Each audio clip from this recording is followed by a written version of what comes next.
So that every summer we meet for a trip.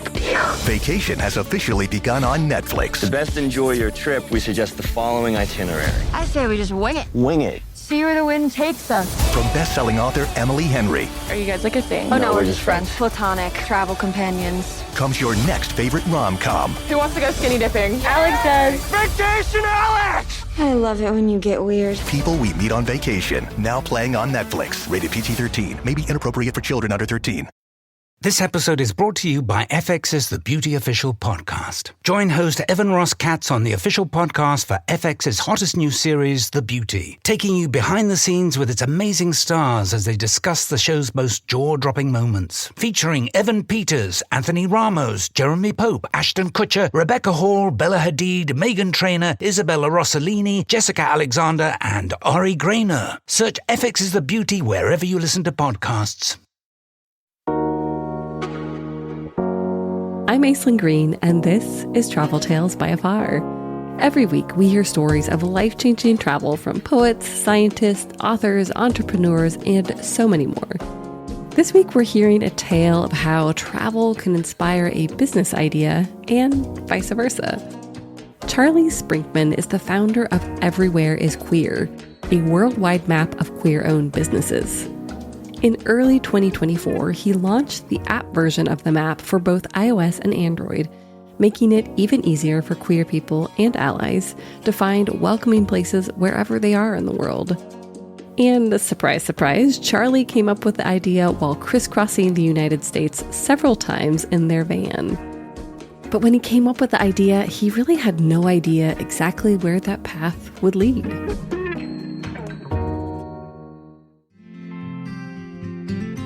I've been all across the country, traveled to 47 of the 50 states. I've been to Portland, Maine, to Miami, Florida, to Seattle, Washington, to Los Angeles, California, and everywhere in between. But I still think one of the most unique places in this country is Pewaukee, Wisconsin. That's where I grew up.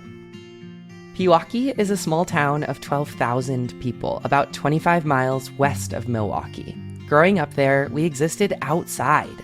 I lived by a big lake, and it was just so beautiful to spend the summer swimming and out on the pontoon boat.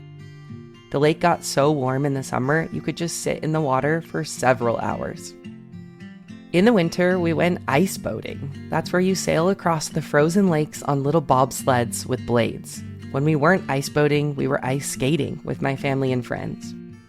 Geographically, it was magical in so many ways, but it was not so magical in other ways. I grew up conservative and Catholic. I was not self-confident enough at the time to say I was queer, but I knew that I was different, and that made growing up there really difficult. It was a small town where everyone knows everyone. I was battling a lot of feelings, thoughts, and emotions inside of myself. Meanwhile, my whole family was going to church twice a week at a Catholic church. I was in the private Catholic education system all the way through freshman year of high school, and I dealt with all of my confusion and emotions by acting out in a lot of ways that I'm not happy about. In school, I was often told that being gay is a major sin and that gay people were going to hell. From kindergarten to freshman year of high school, I spent 9 years hearing that weekly. I had a religion teacher I'll never forget who told us that we couldn't support Ben & Jerry's ice cream because they support gay marriage. I'll never forget when my friend Bridget and I stood up and walked out of the classroom, but I was still not out. I was telling myself I was straight every single day. I had no out aunts, uncles, cousins, or relatives. I didn't even have any out family friends, so I had zero representation growing up. I did not have RuPaul's Drag Race. I didn't have the TVs and the internet to find those spaces. And growing up, my family didn't really travel. We never went to New York City. We never went to Los Angeles. We grew up 25 miles west of Milwaukee, but my family never really went into the city. So it was a big deal when I went off to my undergrad at Colorado State University in Fort Collins, Colorado. In my junior year of college, I came out to a really amazing community of people. I can still remember sitting in the living room of our house in college and sitting down with each roommate and coming out to each of them. We cried and hugged each other, and it felt like so much weight was lifted off of my shoulders. It was a struggle for my family, but they were able to come around and still love me for who I am. They are now my biggest supporters. Feeling more secure in my skin after coming out, I was offered my first job out of college, which involved 100% travel. Yup, no home for me, just living on the road. I was excited to see more of our country. The company gave me a van and they were like, hit the road and introduce as many people to our product as possible. I brought my bike, I had my rollerblades, and I had 2 bags of clothes in the van. I just hit the road and lived out of Airbnb and hotels every single night. I literally drove west to east, east to west 3 times. I put 80,000 miles on the van in 2019. I took 100 to 200 flights that year. I went to Portland, Maine, to Portland, Oregon, from Seattle to Tallahassee, Florida, from Charleston, South Carolina to Los Angeles.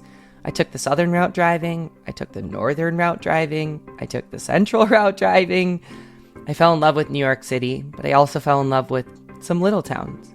In Boone, North Carolina, it felt like everyone was friends and every person wanted to help the next one.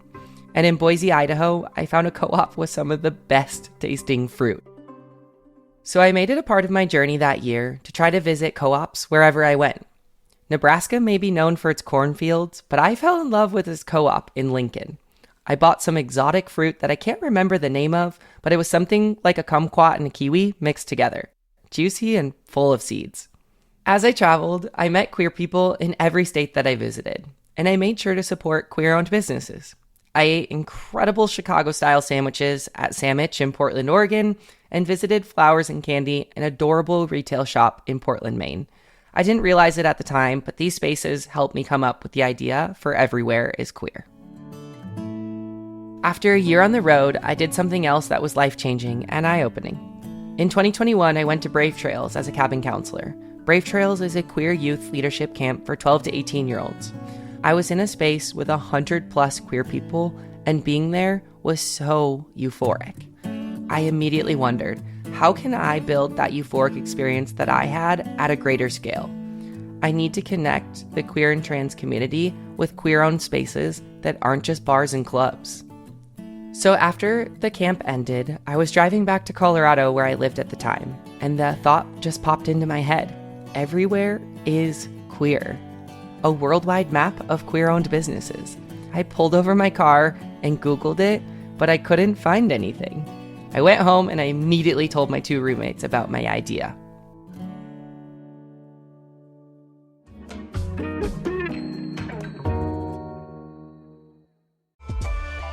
Kraft Mac and Cheese is better than 90s hip-hop. We'll remind you of your childhood without making you feel incredibly old. Kraft Mac and Cheese. Best thing ever.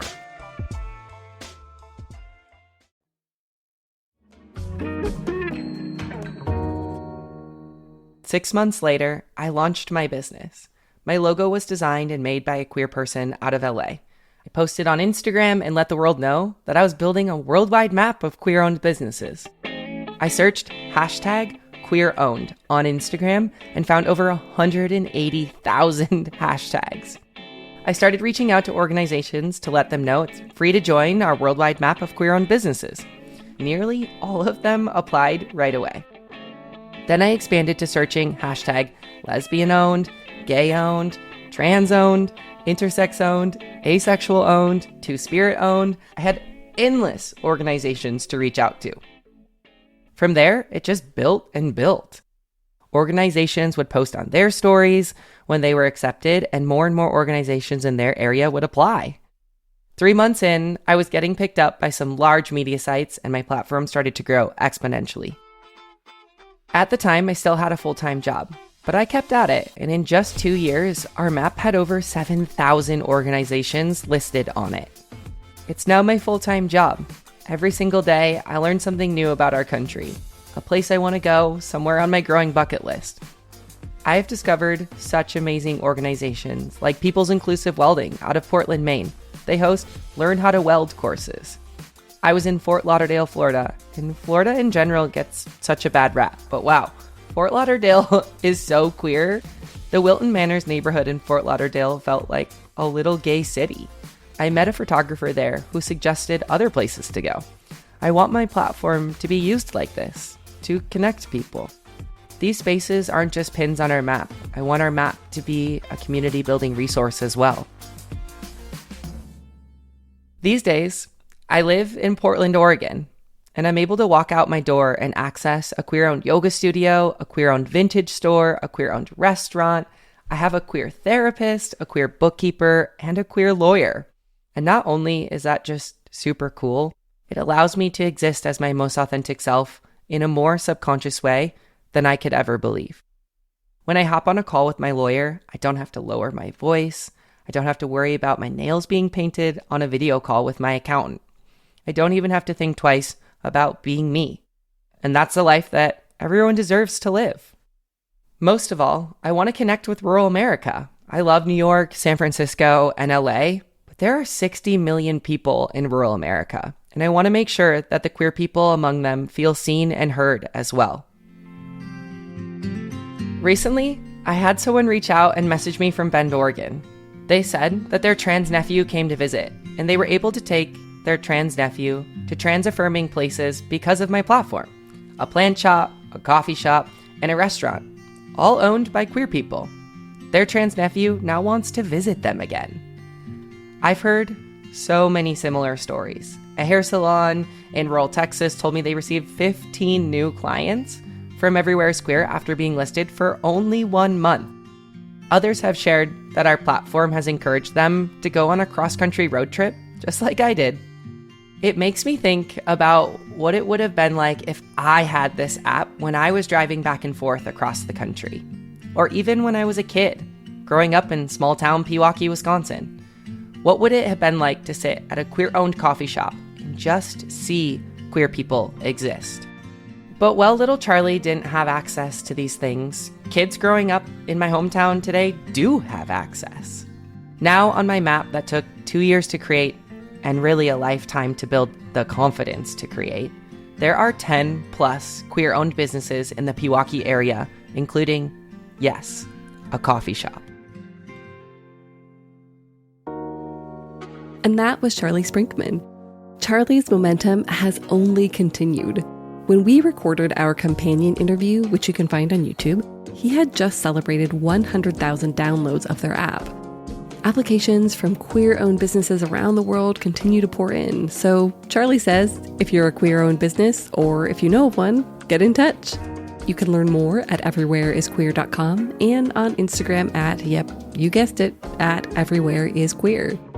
Next week, we'll be back with a tale from the man who walked around the world with his dog Savannah in tow. I inspected Carl in the desert, 2-wheel cart attached to his waist. He was covered head to toe. Only his hands were bare. If I hadn't seen this photo at 17, I would have never bought a bike trailer then gone to the factory to have it modified. I would have never met Tom Marchetti, and he would have never held a press conference. Without a press conference, I wouldn't be sponsored by Philadelphia Sign. I was connected to this photo by a straight line. And looking at it, I understood how one thing leads to the next, and the next thing leads to all others. Ready for more travel tales? Visit afar.com/podcast and be sure to follow us on Instagram and X. We're at Afar Media. If you enjoyed today's exploration, I hope you'll come back for more great stories. Subscribing makes this so easy. You can find Travel Tales by Afar on Apple Podcasts, Spotify, or your favorite podcast platform. And be sure to rate and review the show. It helps other travelers find it. This has been Travel Tales, a production of Afar Media. The podcast is produced by Aislinn Green and Nikki Galteland. Music composed and produced by Strike Audio. Everyone has a travel tale. What's yours?